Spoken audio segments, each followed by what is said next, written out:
Assalamualaikum, ini saya lagi di Puskesmas kampus untuk melakukan vaksin.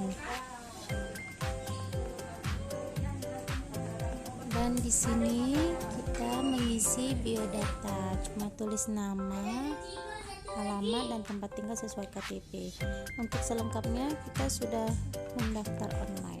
Prosesnya cepet ya, dan ini saya sudah selesai mau ke tempat anak-anak. Kan menunggu di taman kecil di puskesmas ini juga.